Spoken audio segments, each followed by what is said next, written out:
John, how are you? I'm good, Rich. How are you? It's been a while. It's been a little while. It's been a little while. You're running for re-election, Milton School Board. You have now finished, or just about finished, your first term. Yes, 3-year term. Yep. 3-year term, and let me ask the easy question.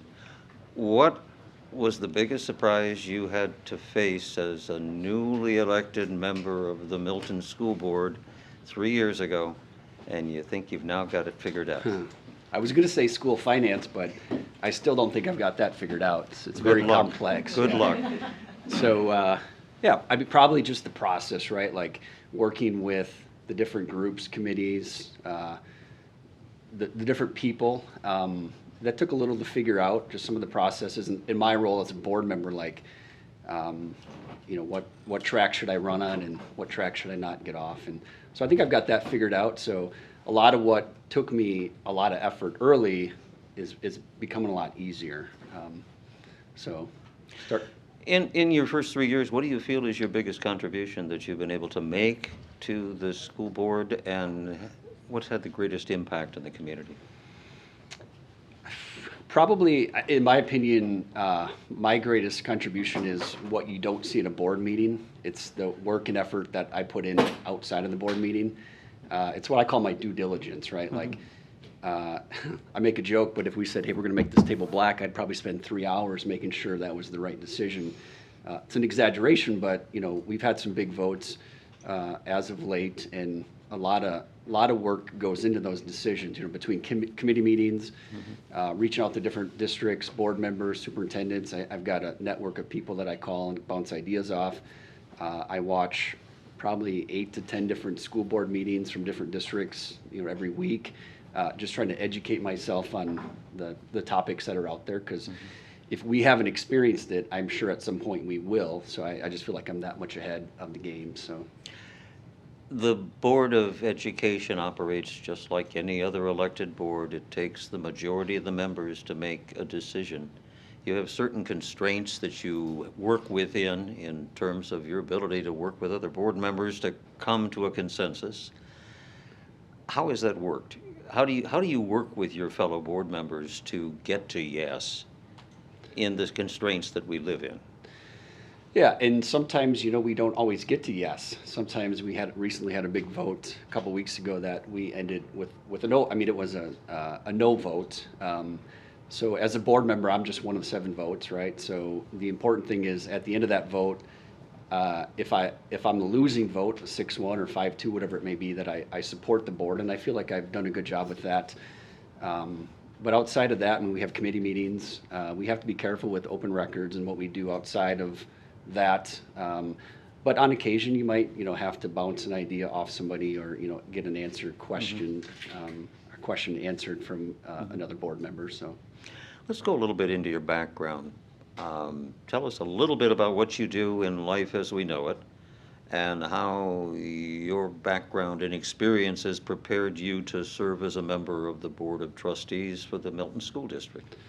Sure. Right now I do sales. I've done sales pretty much my whole life. So in sales, to me, that's kind of like somebody's got a problem, you find a solution, and you sell them a product, or, you know, assist them in solving that problem. So I think that is a pretty good carryover to the board, because we have problems, we have issues that we have to address. And you know, one of the things this past January at the school board convention, one of the sessions was competition of ideas. So I'm really trying to formulate that and bring that to the board. Like, hey, let's have some different ideas here in, you know, competition of ideas. So I think the sales side of it has helped me, you know, try to solve some of those problems. And outside of that, I'm a dad with 5 kids, so 4 still in the district. So that gives me a pretty good perspective of, you know, what's happening in today's schools. Your vision for the next 3 years, what do you hope to accomplish in the next 3 years as a member of the board? I guess overall, I don't really have a single vision, but just generally, I just want to continue to make Milton a place teachers want to teach, staff wants to work, families want to move to, and to bounce off what Eric said. I think the better our school systems, the better our communities, the better our community, you know, safer, and fire and EMS, all that stuff kind of comes together. So if we can continue to make the school district of Milton a destination district, then I think that'll just help the community. So that would be my goal, or my vision, is just, focus on the achievements and, keeping kids safe and educated, and just making sure that they become good humans and contributing members of society. So You touch on something that is, I believe, critically important in your role as a member of the school board, and frankly in the role someone plays as a member of city council or any of the governing boards, and it's a role that has an impact on the business community. What efforts do you see necessary to be shown by the school district, by the membership of the board, in working with the other units of government and with the business community to promote Milton as a destination? What do you see your role in that grand scheme of things? I mean, I guess in the grand scheme, the better job we do, that should naturally happen, right? Because we're measured, whether it's a state DPI, the scorecards, or there's different niche does a ranking of Rock County, or probably statewide districts, and we typically rank pretty high. I think number one, the last report that came out. So I think some of that stuff happens naturally. Beyond that, I guess I would like to see more collaboration between the city and the different, or the city and the district, and different components, that we could work more collaboratively to achieve some of those things. Last question has to do with, I guess, accountability and citizen involvement. How would you like the community to evaluate your performance as a member of the board of the school board for the school district of Janesville? What objective measures would you like them to apply to you as they observe what you do the next 3 years? Yeah, me personally? Mm-hmm. It's a good question. I'll answer it, but I want to just kind of circle back to when you talk about community involvement and their assessment of me. I'd like to see the community more involved in the district, right? Usually they show up on a Facebook post after the vote's been made, after the decision's done. They missed the 6-8 hours of committee meetings. They didn't show up to the meetings, didn't get any emails. So let's just circle back, and if they want to have that voice, then they should let us know beforehand. But as far as me, I think it's again what I do behind the scenes, right? And slow to speak. I try to listen more and just take it all in, do my research. You're not going to if you're going to base your decision on me and on my votes, I'm probably going to fail you in some areas, because I tell my wife, I'll probably make a vote I'll make that you don't like. But again, we have a lot more information, a lot more details, a lot more work's gone into that. So I think at the end of the day, agree with my decisions or not, just know that I did the best I could. So I like to suggest to candidates that are running for office and they're running unopposed that they really should use that opportunity to run the strongest race that they can possibly run.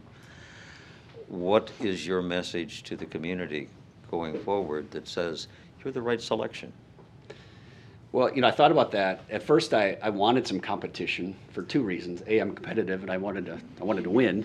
But B, back to community involvement. I would like to see more people involved. So if we had more candidates, that means that there's an engaged interest in there. But on the flip side, I think, well, maybe I don't have competition because the community thinks I've done a good job. So I would say, I forgot your question even, but. The last minute or so we have left, I'm going to give it completely to you to just tell the voters why you believe your vision for the future for the Milton School District is the right vision, and how you intend to tackle the issue of getting from here to accomplishing that vision. Sure. So speak to your constituents. Yeah. All right. So, running unopposed, it does make the race a little bit different. So hopefully y'all think I've done a good job, and that's why it is unopposed. I have a vision, but I don't have a single track. So I'm always open to ideas. I love it when people call me and say, hey, I got a question, can you answer this? Or if I'm at the Piggly Wiggly and my tripping to get bread takes 30 minutes because I get hit up by 2 or 3 people with questions.